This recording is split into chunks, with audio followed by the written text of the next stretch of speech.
दुखी हो जाए। धन्यवाद बहुत बहुत। मैं वॉलंटियर साथियों से कहूँगा, बिहार की धरती पर चंद्रशेखर आजाद ने आकर मचा दिया तो लाखों लाख लोग चंद्रशेखर आजाद को बिहार के कैमूर में देखने के लिए पहुँचे। आप देख सकते हैं इस फुटेज में जो चंद्रशेखर आजाद की दीवानगी युवा में कितनी है। चंद्रशेखर आजाद ने कैमूर आकर चंद्रशेखर आजाद ने बिहार सरकार को अपनी ताकत का अंदाज़ा दे दिया और बोला कि अगर इन पर अत्याचार हुआ तो हम यहाँ हैं। आप पहले पूरा वीडियो देखिए। टूट जाएगा, किसी को भी एक इतनी सी चोट हो जाएगी, मेरा मन दुखी हो जाएगा। इसलिए आपसे आग्रह करता हूँ कि आप थोड़े थोड़े से पीछे को हो जाए, जिससे कि इस दी पे कोई दबाव ना आए और आगे खड़े हुए किसी का नुकसान ना हो जाए। बस धन्यवाद, बहुत बहुत धन्यवाद। मैं वॉलंटियर साथियों से कहूँगा कि वो भी साइड हो जाए।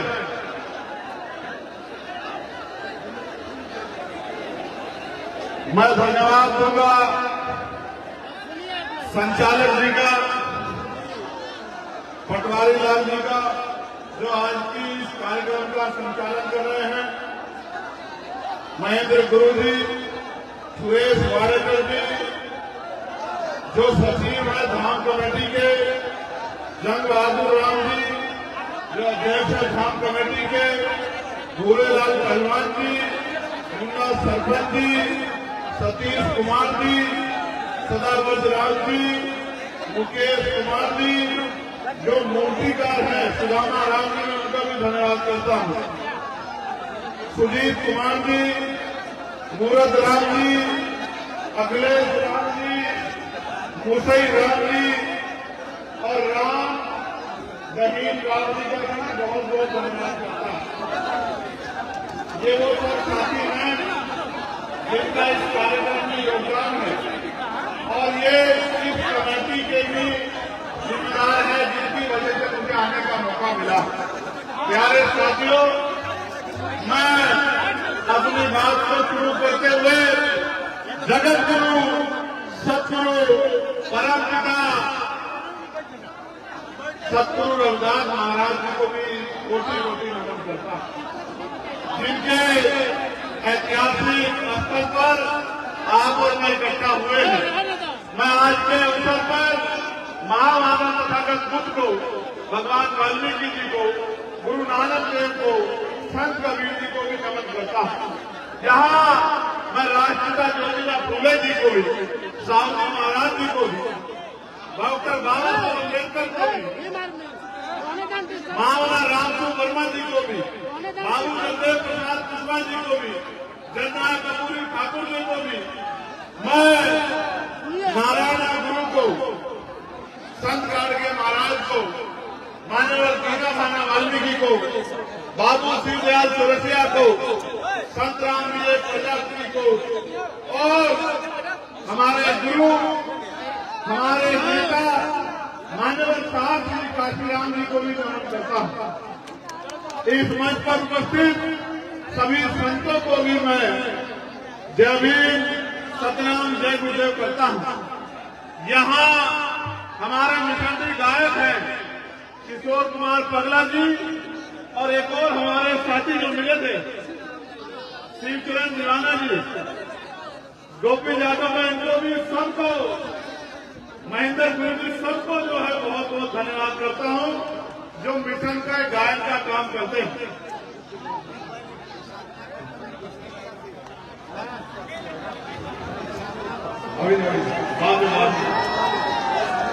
और मैं आप सबका भी बहुत बहुत धन्यवाद करता हूं।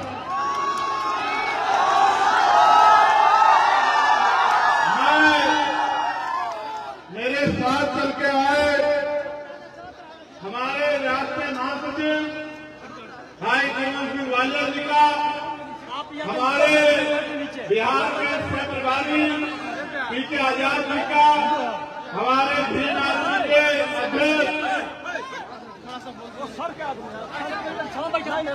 अमर ज्योति जी का, भाई हमारे योगदान नेता आजाद समाज पार्टी के प्रदेश अध्यक्ष मोहन जी का भी, जिला कमेटी का, राम बाबू भारती का, संजीव कुमार का, हीरालाल राम का, मुकेश का, सत्येंद्र कुमार का, शशिकांत, गोविंद, रविकांत, मृत्युंजय, जीवन, सतीश, कौशल, संजय मल्होत्रा और हमारे धाम के पुजारी शिव कुमार पुजारी जी का और हमारे जिला अध्यक्ष एसपी जनार्दन निराला जी का भी धन्यवाद करता हूं। गर्मी बहुत है ना, लेकिन मैं ये मानता हूं कि हम जिस हालात में है उस हालात में गर्मी में हमारा कुछ भी नहीं बिगाड़ सकती। मैं आपसे आग्रह करूंगा जो नौजवान वॉलंटियर घूम रहे हैं, ये अगर अपनी जगहों पे चैन से बैठ जाए तो फिर आगे की बात शुरू की जाए। और जब ये बीच में घूमते रहेंगे तो जो बैठे हुए लोग हैं वो परेशान होते रहेंगे देखने में, तो एक तरह का अनुशासन नहीं बन पाएगा। मैं आपकी भावनाओं का सम्मान करता हूं कि ये गर्मी में आपके जोश को रोक नहीं पा रही है। क्या हमें स्वाभिमान सम्मान की जिंदगी मिल पा रही है? मैं और आप जानते हैं कि देश तो आजाद हो गया है, लेकिन आजाद देश में बाबा साहब अम्बेडकर के सख्त प्रयासों के बाद भी यहाँ संविधान का राज और संविधान पूर्ण रूप से लागू नहीं हो पाया है। मैं धन्यवाद दूंगा कमेटी का, जिन्होंने डॉक्टर बाबा साहब अम्बेडकर की इतनी अच्छी स्टैच्यू का भी जो है अनावरण मेरे हाथों द्वारा यहाँ करवाने का काम किया है। मैं तो छोटा सा आदमी हूँ, बहुत छोटा सा, मिट्टी का। एक मिट्टी के छोटे से आदमी को ताकत देकर पार्लियामेंट में भेजने का काम अगर किसी ने किया है तो आप लोग ताकत दी। तो आप देखो, कभी रविदास जयंती का अवकाश नहीं होता था।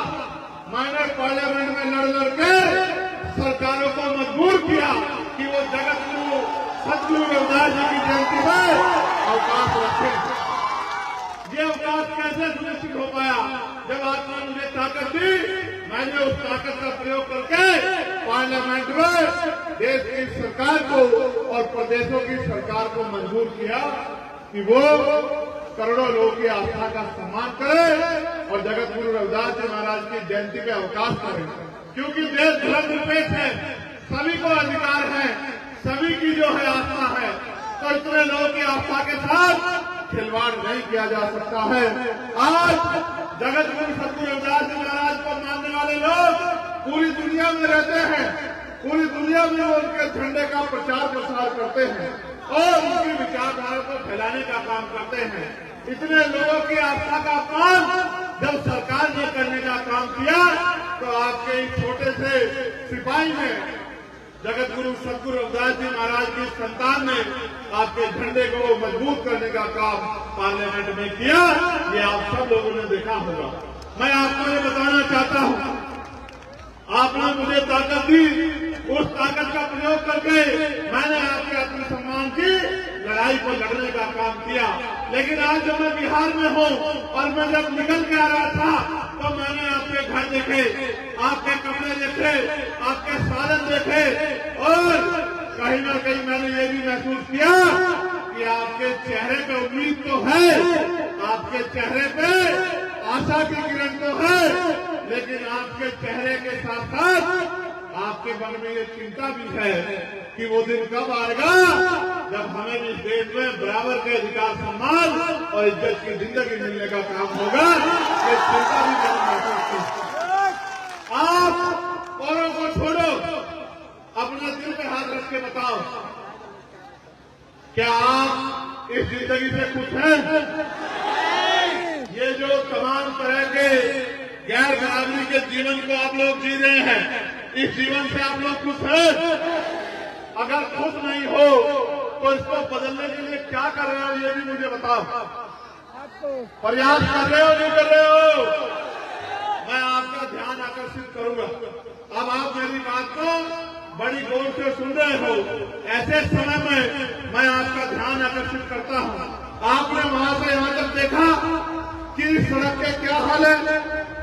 देखा है नहीं देखा? क्या ये कच्ची रोड पक्की होनी चाहिए थी, नहीं पक्की होनी चाहिए थी? ये रोड पक्की क्यों नहीं है बात को पता है? आप किसी भी धर्म के तीर्थ पे जाके देख लो, किसी भी धर्म के ऐतिहासिक स्थल पे जाके देख लो, सरकारों ने बहुत बड़े बड़े योगदान देके उसका सौंदर्यीकरण कराने का काम किया है। करोड़ों करोड़ रुपए देके वहां का जीर्णोद्धार करने का काम किया है। और यहाँ आपकी लाखों की आबादी है, आपके ऐतिहासिक स्थल का जीर्णोद्धार को छोड़ो, एक पक्का रास्ता भी बनाने का काम नहीं किया।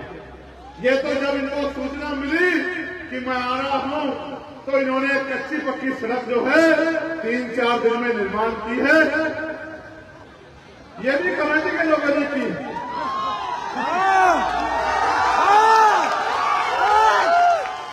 कमेटी के लोगों के दृढ़ संकल्प को तो मैं जानता कि कमेटी के लोग तो ये काम कर सकते हैं, क्योंकि वो मुझसे प्यार करते हैं और वो अपने कार्यक्रम को आयोजित करना जानते हैं। मैं तो ये भी जानता हूं कि ये जो पूरा तीर्थ है, इसको बनाने में एक एक पैसे का योगदान हमारे लोगों ने किया है। किसी और का कोई योगदान इस पैसे में इस काम में नहीं। तो मैं आपकी क्षमता को तो मानता हूं, लेकिन आप ये सोचो, ये संजय मल्होत्रा ये संजय मल्होत्रा का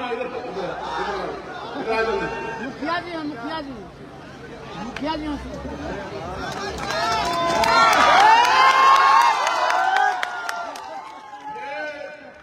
संजय मल्होत्रा मुखिया हमारा भाई खजूरा पंचायत वाला, इसने दिन रात अपना ट्रैक्टर लगा के आपके और मेरे लिए इतनी अच्छी व्यवस्था करने का काम किया। इसके लिए जोरदार ताली बजाओ सब लोग।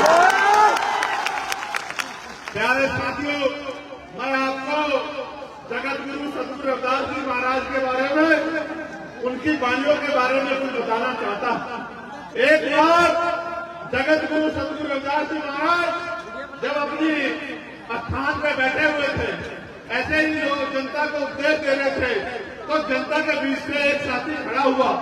उसने महाराज जी से पूछा कि महाराज जी, हम यहाँ मेहनत करते हैं, खून पसीना बहाते हैं, दिन रात संघर्ष करते हैं, फिर भी हमारे साथ जुल्म जाति अत्याचार क्यों होता है? हमारे साथ भेदभाव क्यों होता है? हमें सुख सुविधा का जीवन क्यों नहीं मिलता? तो जगत गुरु सतगुरु रविदास जी महाराज ने एक संदेश उनको देने का काम किया। वही संदेश मैं आपको यहाँ देने का काम कर रहा हूँ। जगत गुरु ने कहा कि रविदास मानो सुखी बसन्नु, सुकर है कोई खाओ, एक तू स्वराज माही, दूसर मरगट गांव। जगत गुरु जी ने कहा कि सुख शांति का जीवन जीने के 2 रास्ते हैं। अगर जीते जी सुख शांति चाहिए तो स्वराज माही अपना राज लाओ, और अगर मरने के बाद चाहिए तो वो शमशान घाट और कब्रिस्तान में मिलेगा। अगर जीते जी इज्जत की जिंदगी चाहिए तो राज लाओ। ये बात 600 साल पहले सतगुरु महाराज कह के गए, और उन्होंने कहा जो सामने संगत थी कि महाराज जी राज तो अभी भी है, राजाओं का राज तो है, लेकिन हमारे जीवन में सुख शांति क्यों नहीं? तो महाराज जी ने कहा कि ऐसा चाहूं राज में जहां मिले सहनुमान, और छोट बड़े सब सम बसे, रविदास रहे प्रसन्न। कि राज भी नीति में होना चाहिए, ऐसा राज होना चाहिए जहां कोई छोटा बड़ा ना हो, जहां कोई ऊंच नीच ना हो, जहां कोई भय डर ना हो, जहां किसी का अपमान ना हो, सबको खाने के लिए अन्न की, तन ढकने के लिए कपड़े की, सर ढकने के लिए ऐसे संत जन्मे हो, उस देश में 80 करोड़ लोग रोटी के लिए मोहताज हो, ये चिंता का सबब है। उसका एकमात्र कारण ये है कि आज इस देश में